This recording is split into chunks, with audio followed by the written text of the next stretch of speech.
Mi nombre es Brian Ríos y vengo a explicar el capítulo de Introducción al diseño en ingeniería mecánica. Diseñar es formular un plan para satisfacer una necesidad en específico o bien un problema en particular. Si el diseño concluye en la fabricación de algo físicamente real, entonces este producto debe ser funcional, útil, seguro, confiable, competitivo y que pueda fabricarse. El diseño, tal como se entiende la palabra, es un proceso innovador y es un proceso donde intervienen muchas decisiones. Ya que estamos creando algo nuevo, se tiene muy poca información y eso es lo que influye en la toma de decisiones. Pero lo más importante es que en base al criterio y al conocimiento del ingeniero, este se sienta cómodo durante todo el proceso de diseño. Para lograr las 5 metas anteriormente mencionadas, es decir, que sea seguro, confiable, competitivo, útil, que pueda fabricarse y comercializarse, deben juntarse y combinarse varios aspectos. La primera es que el ingeniero o los ingenieros que intervienen en el proceso innovador tengan una excelente habilidad comunicativa. Esto es que utilicen todos los recursos comunicativos que tengan a la mano, ya sea comunicación oral o escrita u otros recursos disponibles. Otro aspecto importante es que cada uno de los ingenieros que intervienen en este proceso tengan afinidad con alguna disciplina de la ingeniería. Por último, también deben participar en el proceso innovador todas las herramientas de ingeniería disponibles, como lo son las matemáticas, la estadística, la computación, etc.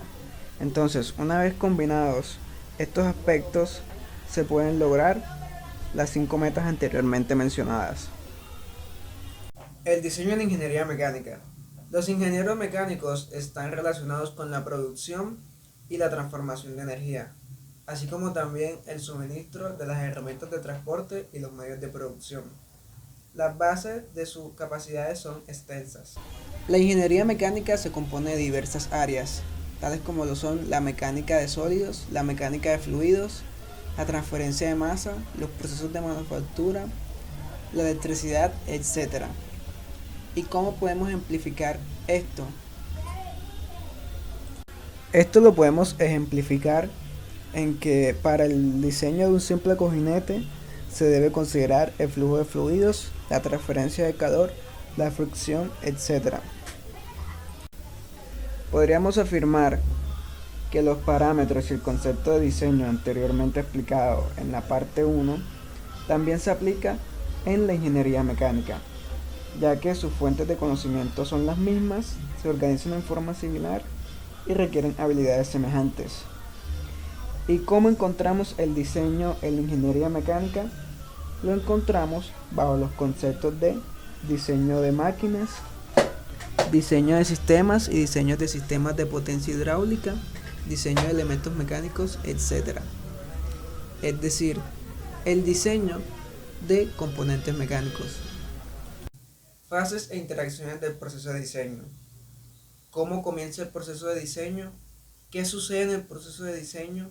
¿Qué factores influyen en la toma de decisiones?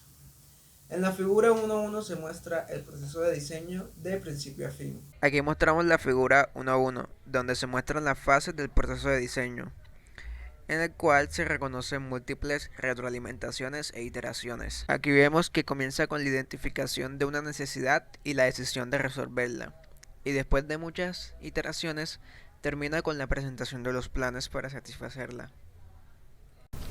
El reconocimiento de la necesidad es un acto muy creativo. Puede ser una inconformidad o una inquietud, o muchas veces llega a nosotros de una manera que no es tan evidente, como por ejemplo una serie de situaciones aleatorias que originan la inconformidad. Luego viene la definición del problema. Esta es un poco más específica y debe incluir todas las especificaciones del objeto u dispositivo que se quiere diseñar. La fabricación de este producto innovador. Está sujeto a ciertas especificaciones y limitaciones, como lo pueden ser el tamaño de la planta, el tamaño de las máquinas, los procesos de manufactura disponibles, etc. La síntesis reúne todos los elementos y limitaciones que intervendrán en el proceso de fabricación y plantea un esquema de solución basándose en el análisis y la optimización. La presentación es el paso final, y es en el cual el ingeniero debe vender su solución como la mejor. Y una vez lograda esa meta, eso implica el éxito en su profesión.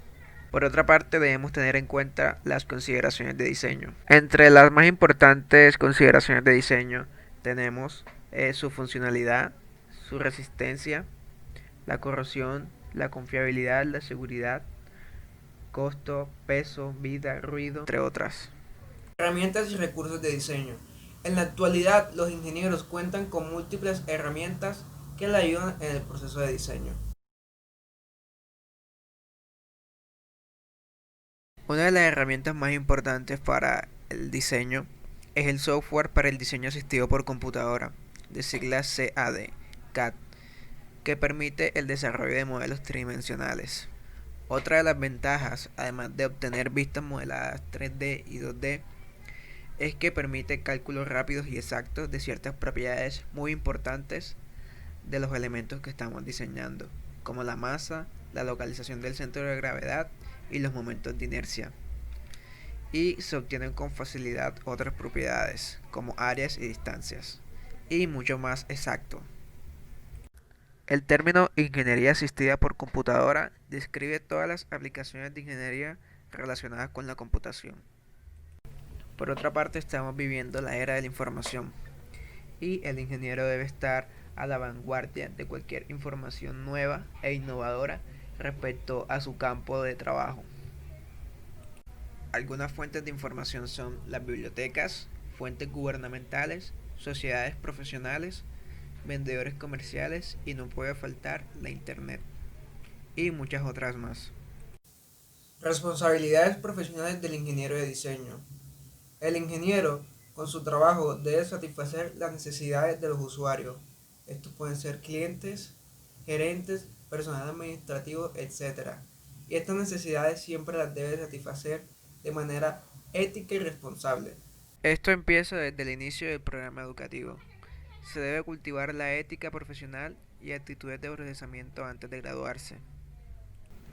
Así como también se deben cultivar excelentes habilidades de comunicación, ya que si no se transmiten las ideas de forma clara y concisa, la calidad técnica del ingeniero se verá comprometida. También se recomienda llevar un diario de las actividades y responsabilidades del ingeniero. Para organizar la técnica del procesamiento de la solución, se recomiendan los siguientes pasos. Entender el problema, identificar la información conocida, identificar la información desconocida y formular una estrategia de solución, establecer todos los supuestos y las decisiones, analizar el problema, evaluar la solución y presentar la solución. Normas y códigos. Una norma es un conjunto de especificaciones para partes, materiales y procesos con el fin de lograr uniformidad, eficiencia y cantidades específicas. Por otra parte, un código es un conjunto de especificaciones para diseñar, analizar y construir algo. El propósito de las normas es imponer un límite al número de variaciones que pueden surgir al crear una pieza, un material o un proceso. Mientras que el propósito de un código es lograr un grado específico de seguridad, eficiencia, desempeño o calidad. Todas estas normas y códigos las podemos obtener en bibliotecas técnicas o en internet. A continuación mostraré en pantalla algunas de las organizaciones de interés para los ingenieros mecánicos. Aspecto económico. Las consideraciones de los costos son tan importantes que incluso se podría tomar el mismo tiempo estimando estos costos que el mismo proceso de diseño. Respecto a los costos no se puede decir nada en sentido absoluto, ya que la mano de obra y el costo de los materiales incrementa año tras otro. La utilización de tamaños estándar o comunes es el principio fundamental de la reducción del costo. Para asegurarse de tener estos tamaños estándares, el ingeniero debe tener acceso a las listas de existencia de los materiales que se emplean. Pero todo esto varía, ya que las empresas fabricantes no siempre tienen la misma cantidad disponible del producto solicitado o muy rara vez utilizan. Esto puede incrementar el costo. Otro aspecto importante son las tolerancias amplias. Las tolerancias cubren la variación dimensional y el intervalo de rugosidad superficial, así como la variación de las propiedades mecánicas. La utilización de tolerancias estrictas hacen que la fabricación de la pieza sea económicamente impráctica. En pantalla ejemplifico cómo la utilización de tolerancias estrictas hacen que se incremente el costo del material. Aquí vemos que a medida que se reduce la tolerancia, el porcentaje del costo incrementará. Esto debido a que se deben incluir procesos de mecanizado conforme se reduce la tolerancia. Puntos de equilibrio. Algunas veces cuando se comparan dos o más enfoques de diseño, la elección de ellos depende de un conjunto de condiciones. Así se llega a un punto en el que corresponde a costos iguales, el cual se llama punto de equilibrio. A continuación muestro un ejemplo con una gráfica. En esta gráfica se muestra el costo en función de la producción por medio de los dos métodos. Y notamos que el punto de equilibrio corresponde a 50 piezas. Notamos que si se desean producir más de 50 piezas se debería emplear la máquina automática, lo cual aumenta el costo de producción. Hay muchas formas de obtener las cifras de los costos relativos, de manera que se puede hacer una comparación aproximada de dos o más diseños. Se pueden utilizar diversos estimadores de costos, sea la aplicación como área, volumen, potencia, par de torsión y diversas relaciones de desempeño. Seguridad y responsabilidad legal del producto. En Estados Unidos prevalece el concepto de responsabilidad legal. Básicamente, este significa que si algún producto causa algún daño por algún defecto, la empresa o el fabricante se hace responsable de todos los daños ocasionados por este. Entonces, si este producto genera algún daño, el demandante solo necesitará probar de que el artículo estaba defectuoso y no se necesita probar la negligencia del fabricante. Y esta responsabilidad prevalece aun si el fabricante no tenía conocimiento de este defecto. La mejor forma para prevenir la responsabilidad legal es la buena ingeniería del análisis y el diseño, los controles de calidad y los procesos exhaustivos con pruebas. Esfuerzo y resistencia. La supervivencia de muchos productos depende de la forma en que el diseñador ajuste el esfuerzo inducido por la carga para que sea menor que la resistencia en algún punto de interés. Los productos frecuentemente son ofrecidos con atractivas promesas en las garantías y en la documentación de venta de este. Estas garantías deben ser analizadas con cuidado por el departamento de ingeniería.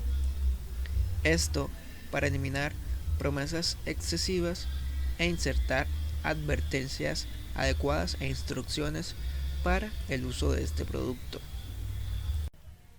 Al enfocarse en la comparación esfuerzo-resistencia en un punto crítico, a menudo se busca resistencia en la geometría y condición de uso.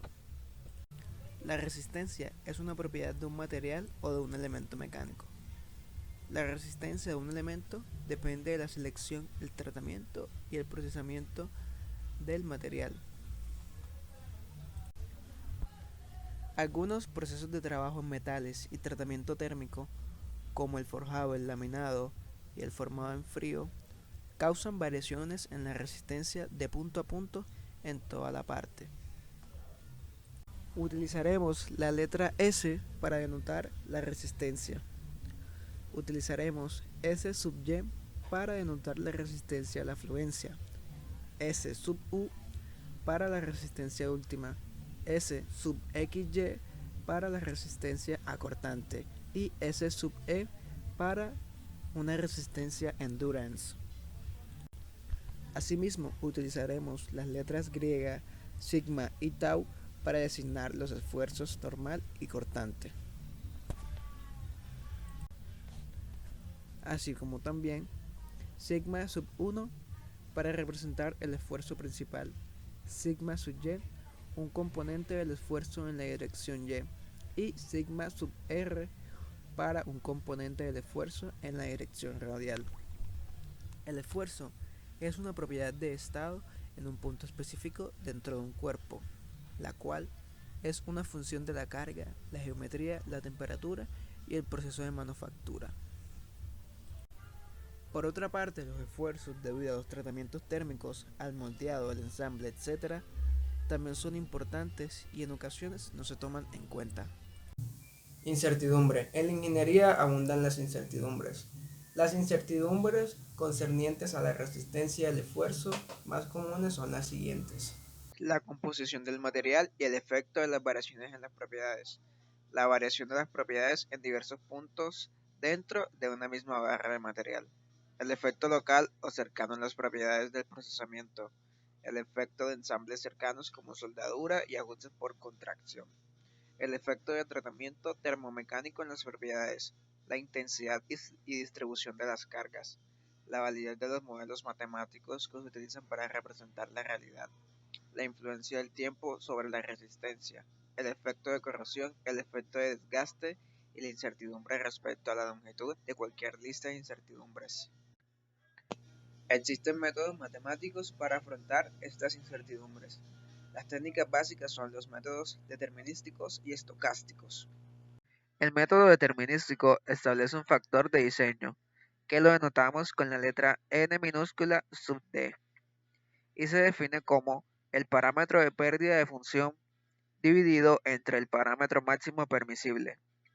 Si el parámetro es la carga, entonces la carga máxima permisible puede encontrarse con carga de pérdida de función entre el factor de diseño. Factor de diseño y factor de seguridad. Un enfoque general al problema de la carga permisible contra la carga de pérdida de función es el llamado método de factor de diseño determinístico. La ecuación fundamental es la del factor de diseño. Se deben analizar todos los modos de pérdida de función, y el que conduzca al factor de diseño más pequeño será el gobernante. El factor de diseño puede cambiar como resultado de diferentes modificaciones, tales como el redondeo a tamaño estándar o el uso de componentes nuevos. En estos casos, el factor se conoce como factor de seguridad, denotado con la letra n minúscula, que tiene la misma definición que el factor de diseño, pero por lo general difiere en su valor numérico. Este lo podemos obtener dividiendo la resistencia a pérdida de función, denotada con S, entre el esfuerzo permisible, ya sea sigma o tau. Confiabilidad. Es muy importante que el diseñador conozca su responsabilidad legal, ya que en estos días han aumentado el mayor número de demandas por responsabilidad legal y se hace necesario el cumplimiento de los reglamentos de organizaciones como el EPA y la OSHA. La confiabilidad es un dato estadístico que podemos calcular. Se denota con la letra R y se expresa como 1 menos la probabilidad de falla. Este valor se encuentra en un intervalo que da de 0 a 1. El método de confiabilidad de diseño busca que el diseñador haga una selección sensata de materiales, procesos y dimensiones para lograr un objetivo específico de confiabilidad. Si un sistema mecánico falla, cuando lo hace cualquiera de sus componentes, se dice que es un sistema en serie. Si un sistema de n componentes en serie, la confiabilidad I es R sub I, entonces la confiabilidad del sistema está dada por la siguiente expresión. Los análisis que permiten una evaluación de confiabilidad traducen incertidumbres o subestimaciones en parámetros que describen la situación. Dimensiones y tolerancias. Por lo general, para dimensionar se emplean los siguientes términos. Tamaño nominal, y lo usamos para designar un elemento. Por ejemplo, se especifica un tubo de 1,5 pulgadas o un perno de media pulgada. Los límites, que son las dimensiones máximas y mínimas establecidas. La tolerancia, que es la diferencia entre los dos límites. La tolerancia bilateral es la variación en ambas direcciones a partir de dimensiones básicas. Tolerancia unilateral, dimensión básica que se toma como uno de los límites, de la cual se permite una variación solo en una dirección. Holgura. La palabra holgura solo se emplea cuando el diámetro del elemento es menor que el elemento externo. Interferencia. Es lo opuesto a la holgura. Para el acoplamiento de partes cilíndricas donde el elemento interno es mayor que el elemento externo. Margen.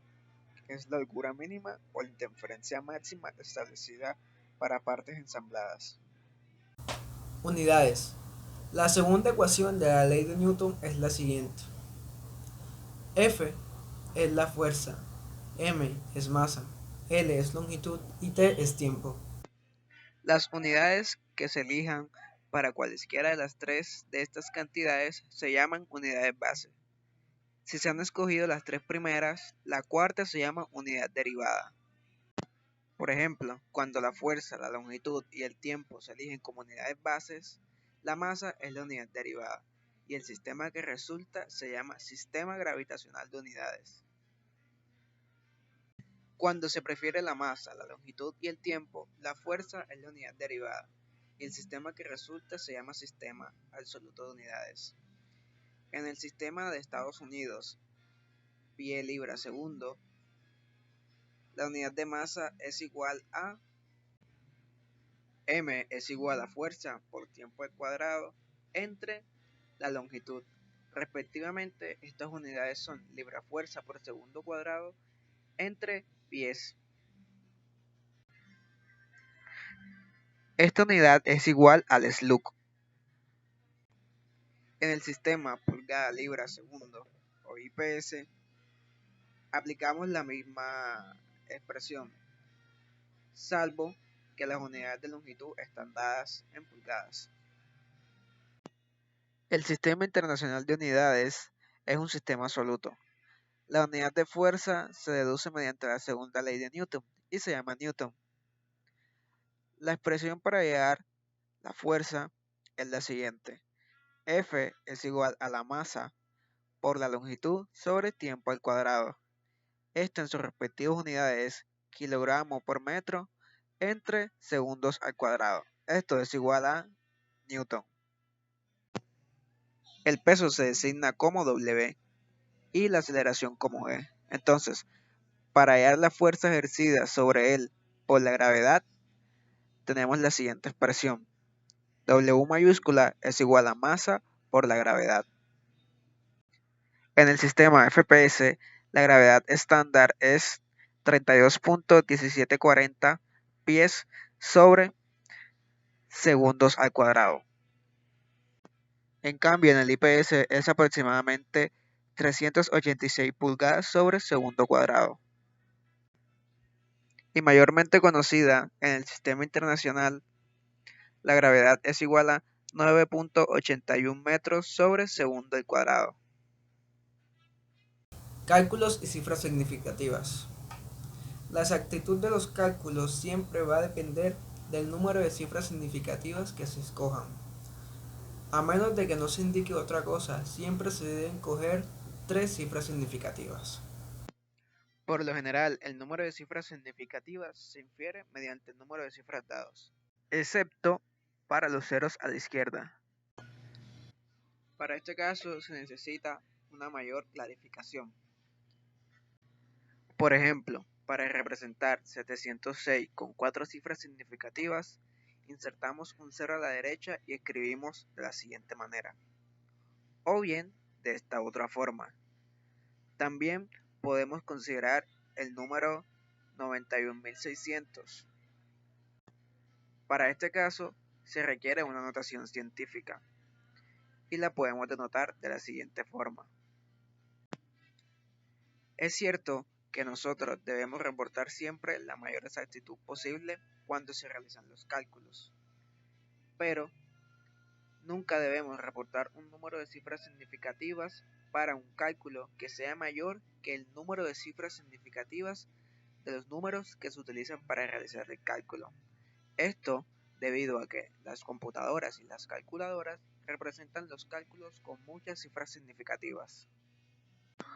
Un ejemplo claro es cuando utilizamos solo cifras significativas del número pi y no utilizamos el número pi como lo tiene programado la calculadora. Cuando usamos, por ejemplo, 3.1 para hallar un diámetro, poniendo el ejemplo, o podemos obtener 1.24, pero como solo se nos es solicitado dos cifras significativas, obtenemos 1.2. Pero si utilizamos el número pi como lo tiene programado la calculadora, al redondear, tenemos 1.3 pulgadas. Esto es 8.3% más alto que el primer cálculo. La acumulación de cálculos por separados nos inducirían a caer en una mayor inexactitud. Por lo tanto, en ingeniería se recomienda siempre hacer una buena práctica para todos los cálculos con la mayor exactitud posible y reportar los resultados dentro de la exactitud de los datos proporcionados. Interdependencias entre temas de diseños. Esto supone uno de los mayores problemas del diseño, ya que todos estos elementos mecánicos son interdependientes entre sí. Incluso dentro de un solo componente es necesario tener en cuenta muchas facetas diferentes de la mecánica y de los modos de falla, como la deflexión excesiva, la fluencia estática, la falla por fatiga, el esfuerzo de contacto y las características del material. Para prestar una atención significativa a los detalles de cada tema, la mayoría de estos libros se centran en tópicos de manera separada y presentan al final del capítulo problemas que se relacionan exclusivamente con este tema específico. En esta tabla se muestran muchos problemas directos e interdependientes en las secciones de problemas al final de cada capítulo. El diseño del proyecto debe cumplir los siguientes requerimientos: que pueda producir 500 watts, que permita la socialización entre dos personas y que reduzca el consumo energético de una vivienda. Sabemos que en promedio una persona genera entre 270 a 400 watts aproximadamente en una bicicleta. Entonces, ¿cómo podríamos mejorar estos datos? Utilizando una bicicleta de spinning, ya que esta tiene un volante de inercia que reduce el esfuerzo generado por la persona. Pero una manera de abaratar el costo no es diseñar la bicicleta, sino diseñar un kit que se pueda conectar a este volante de inercia y así posteriormente conducir este movimiento a un dínamo o un generador eléctrico. Y nuestra propuesta por almacenar esta energía, es decir, que la podamos usar cuando queramos y no en el momento en el que estamos, por decirlo así, pedaleando, es conectar este generador a una powerhouse. Y por último, que deben ser dos bicicletas, para que así puedan intervenir dos personas y pues se pueda efectuar una socialización.